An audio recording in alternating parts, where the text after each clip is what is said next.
It was no secret that something big was brewing in Yemen's southern skies. For weeks, whispers had circulated about a looming air campaign, but few could have predicted the sheer scale and intensity that would unfold as April drew to a close. On the very last day of the month, the world watched as a coalition of Western air power unleashed a thunderous assault, marking a turning point in the ongoing conflict.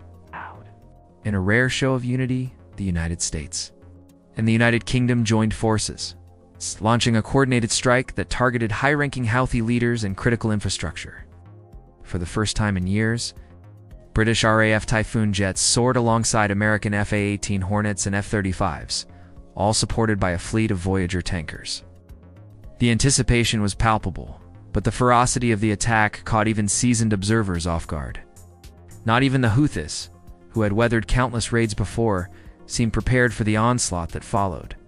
As dawn broke over the rugged mountains of southern Yemen, the first rays of sunlight glinted off the wings of Allied aircraft. The wind howled through the empty streets, carrying rumors of an imminent offensive. This time, however, the situation was different. The UK, which had maintained a cautious distance from direct involvement, was now stepping boldly into the fray. Reports emerged of British pilots preparing for their first combat sorties over Yemen in years, a clear signal that the diplomatic landscape was shifting. At a forward base near the Sea of Oman, RAF Typhoons were being loaded with extra munitions, their crews performing final checks on precision-guided missiles. The mission: to cripple the Houthis' southern strongholds and weapons caches. What set this operation apart was the UK's enthusiastic participation, a response to recent Houthi attacks on Red Sea shipping and mounting pressure from Washington. British officials, echoing US intelligence, now viewed the Houthi presence as a direct threat to global security. With engines roaring, the jets thundered down the runway, joined by American bombers and drones. High above, tanker aircraft circled in formation, ready to refuel the strike package. Below, US F-35s and F-15Es prepared to jam enemy radar and neutralize air defenses. While Predator and Reaper drones scouted for hidden targets, the stage was set for a meticulously coordinated assault. The primary objective: a fortified command center near a strategic town, along with several suspected ammunition depots. The British Typhoons, armed with paveway for laser-guided bombs and Storm Shadow cruise missiles, were tasked with delivering pinpoint strikes. According to military analysts, the operation unfolded in phases first. US aircraft suppressed enemy air defenses, then the Typhoons moved in for precision bombing runs. Tankers provided vital support, allowing the jets to loiter over the target area and respond to emerging threats in real time. As the hours ticked by, the skies above southern Yemen erupted in a symphony of coordinated firepower. US bombers hammered Houthi headquarters, while RAF Typhoons targeted logistics hubs, supply routes, and armored vehicle depots. Satellite images later revealed the extent of the damage: smoldering wreckage, shattered buildings and roads scarred by craters. While some media outlets described the region as reduced to rubble, coalition spokespeople emphasized their efforts to avoid civilian casualties and focus on military targets. The British press hailed the operation as a return to form for the RAF, which had not conducted strikes in Yemen for years. "We stand shoulder to shoulder with our American allies," declared one headline, echoing statements from both governments. The message to the Houthis was clear: attacks on international shipping would not go unanswered. This operation also marked a significant shift in the UK's approach to the Yemen conflict. For years, London had supported the coalition through arms sales and diplomatic backing, but had avoided direct combat. Now, faced with escalating threats to global trade and regional stability, the UK was taking a more assertive stance. Some analysts saw this as a move to strengthen ties with Washington, while others viewed it as a demonstration of British military capability in support of lucrative defense contracts. Back in London, officials defended the strikes as necessary to protect international shipping and pressure the Houthis to end their attacks. The operation, they argued, was a warning delivered in concert with the US. Continued aggression would bring swift and decisive consequences. As the mission concluded, RAF Typhoons returned to base, escorted by tanker aircraft. The pilots, visibly fatigued but resolute, had just written a new chapter in the UK's military history.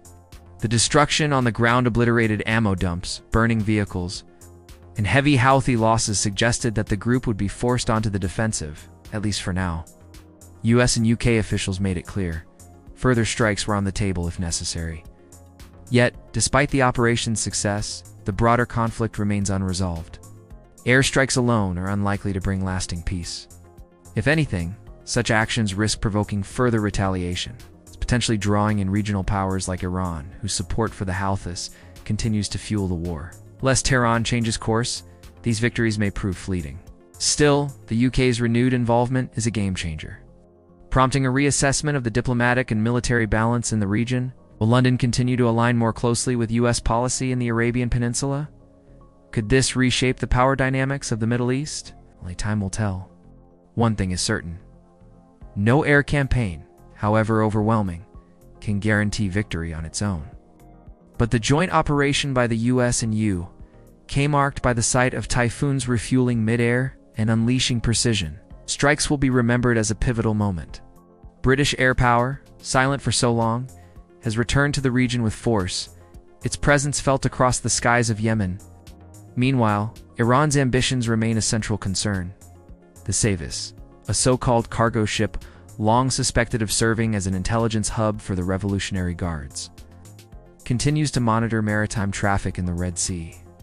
Since 2021, Iran has bolstered its naval presence with support ships and converted tankers, seeking to expand its reach from the Indian Ocean to the Gulf of Aden. In response, the UK has deployed its own formidable naval assets. The HMS Prince of Wales, flagship of the British carrier strike group, now patrols the Mediterranean alongside a powerful task force, including destroyers, submarines, and support vessels. This 8-month global deployment, involving thousands of sailors, marines, and aircrew, is designed to reassure allies and deter adversaries from the Mediterranean to the Indo-Pacific.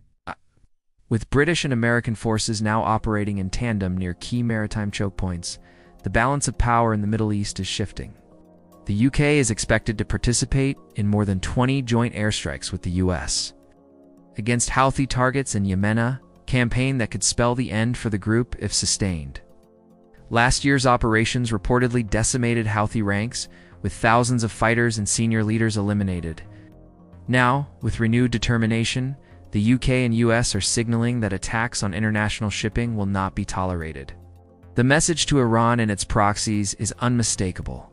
The era of unchecked aggression in the Red Sea may be coming to an end as the situation evolves.